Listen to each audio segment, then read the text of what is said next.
दूसरा रूत 1:16 और 17, पहला 18-16 देखे थे, 16 और 17 भी हम पढ़ेंगे। क्या लिखा है? रूत बोली,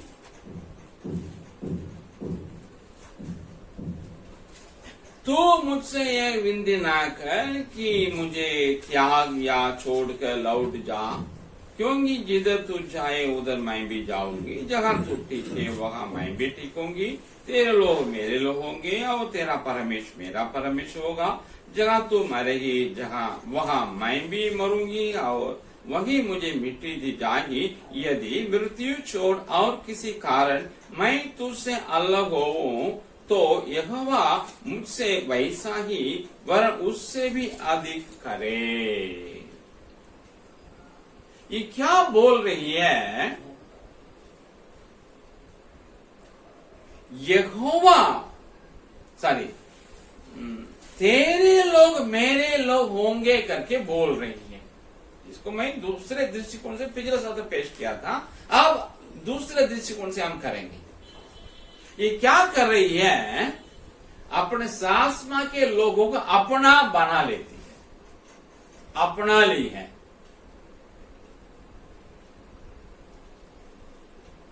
आप और हम भी इसी प्रकार करने की जरूरत है।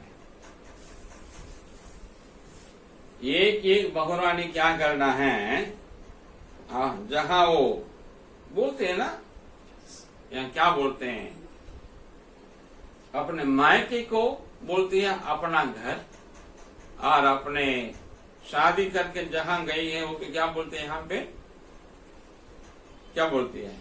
ससुराल बोलती है ना। हाँ, ससुराल बोलती है। वो ससुराल नहीं है उसका, वो उसका घर है।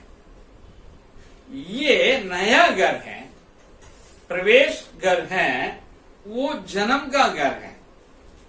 ये ससुराल नहीं है, यहाँ आके रहने लगी है, यहाँ उनके बच्चे होते हैं, परिवार बन गया, बढ़ता हमेशा के लिए है। ये ससुराल नहीं होता है। ससुराल समझते हैं, इसलिए उनका हस्बैंड के पापा मम्मी और भाई बहन कैसे देखती है? ससुराल वाले के रूप में देखते हैं, अपने के लोगों के रूप में नहीं देख पाती है। तो यही वजह है वहां फाइट होता है, झगड़ा होता है, और क्या होता है? तकरार होता है, और वहां शांति नहीं लगती है, गायब हो जाती है। आप थोड़ा देखिएगा, लेकिन इसके जीवन में ऐसा नहीं है।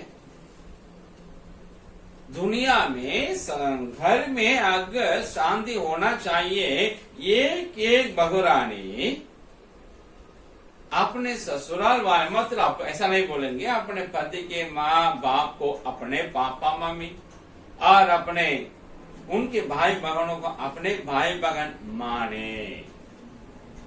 बोलते हैं सास माँ और ससुर क्या बोलते हैं? पापा बोलते हैं। लेकिन व्यवहार में ऐसा नहीं है, शब्दों में है। जैसे विद्यार्थी लोग क्या करते हैं? सर को प्रणाम करते हैं पैर छू करके, लेकिन वही विद्यार्थी क्या करते हैं? कुछ हो गया कमर का अंदर रख करके क्या करते हैं? बंद भी करते हैं। यहाँ का वाइस चांसलर को, कुलपति को, यूनिवर्सिटी कुलपति बंद करके कितना बार रखा है? प्रिंसिपल को बंद कर देते हैं कमरा के अंदर। पैर छू के प्रणाम करना है, एक रीति हो गया, लेकिन वो व्यवहारिक जीवन में वो आदत है ये नहीं। अगर कोई विद्यार्थी है अपने गुरु से प्यार करता है, आदर करता है, उनको धरने की आवश्यकता है, उनको बंद करने की नहीं है।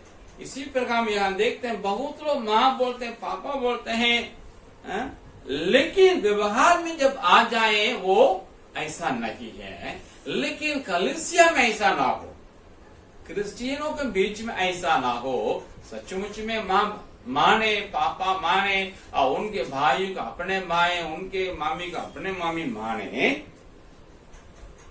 जैसे ये रूत ने मानी है। पुराने नियम में भी, नया नियम में भी पौलुस कहता रोमियो 7:2 वो पुराने नियम के जानने वाले लोगों से कहता है, यहूदी मसीहियों से। और पहला कुरिन्थियों 7:39 में वो नए मसीहियों से, जो यहूदी पृष्ठभूमि से नहीं लेकिन गैर यहूदी पृष्ठभूमि से आए हुए, अन्य जाति के पृष्ठभूमि में आए हुए मसीहियों से कहता है। एक महिला का उसके पति के साथ जो बंधन तब तक रहता है जब तो वो जीवित रहे।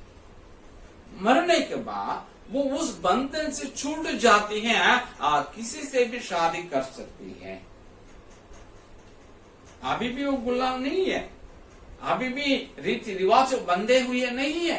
ये प्रेरित पौलुस पुराने नियम जाने हुए यहूदी मसीहियों को और नए नियम के गैर यहूदी मसीहियों को भी कहता है। इसका मतलब क्या है? वो फ्री है आफ्टर हस्बैंड्स डेथ।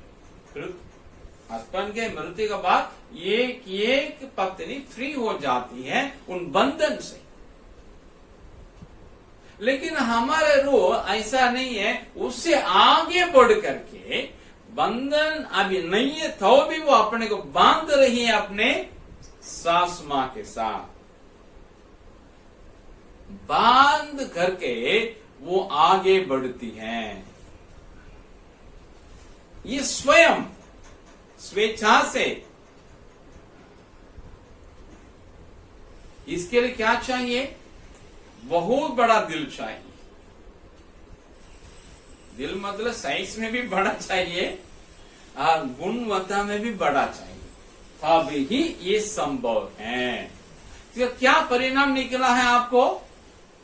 बोवस जिनके यहां अभी गई है दाना भीनने के लिए, वो बहुत बड़ा एक धनवान था। उनके पति के जो मरे हुए पति था उसका एक दूर का रिश्तेदार था। वो जब जाना ये रूत के पति के संपत्ति तो बेचा हुआ है, उसी को मैं उनके दूर के रिश्तेदार होने के कारण और हमारे देश के नियम कानून के अनुसार, मतलब परमेश्वर का दिया हुआ नियम कानून के अनुसार छुड़ाना मेरा काम है। अपने पैसा से उनके संपत्ति को हम खरीद करके उनको हम दें। देखिए, लेकिन वो व्यक्ति किया भी है लेकिन वहां रुका नहीं है, उसके आगे बढ़ करके, जैसे ये आगे बढ़ करके अपने सास मां के अपने बांधी थी प्रेम से, वहीं से ही इसका एक परिणाम हो रहा जीवन में। बोवज जिनके यहां दाना बीन रही है, वो इनके पति के ससुर के बिकी हुई संपत्ति को अपने पैसा छोड़ा करके सास मां को दिया, साथ ही साथ उनके पति के संतान देख के उनका नाम को समाज में स्थिर करने के लिए, बहाल करने के लिए रूत के साथ शादी भी किया, अपना पत्नी बनाया और उनका जो संतान दिया वो पहला संतान है रूत के पति के नाम से जाना जाता था। मतलब उस घर में उनके ससुर का जो नाम मिट गया है, उनके दोनों बेटे मरने के कारण, निर्वंशों का मरने के कारण, अब है दो पीढ़ियों का नाम को क्या करता है? बोवज स्थिर करता है। जो ये अपने माँ सास माँ के साथ रहने के लिए अपने स्थिर निष्कर्ष निर्णय ली और इनके परिवार के नाम को स्थिर करने के लिए बोवज आगे बढ़ करके काम किया है। ये हैं, इसको उन लोग इजरायली लोग मोआबिन के रूप में नहीं देकर उसके अपने लोगों में एक समझकर और बोवज अपने परिवार में एक समझकर उसके अपने परिवार में लाया, पत्नी बना करके। और हम देखते हैं मत्ती के प्रस्तुत यीशु मसीह के वंशावली में रूत का नाम आ गया, मगर इजराइली में वो एक हो गई है।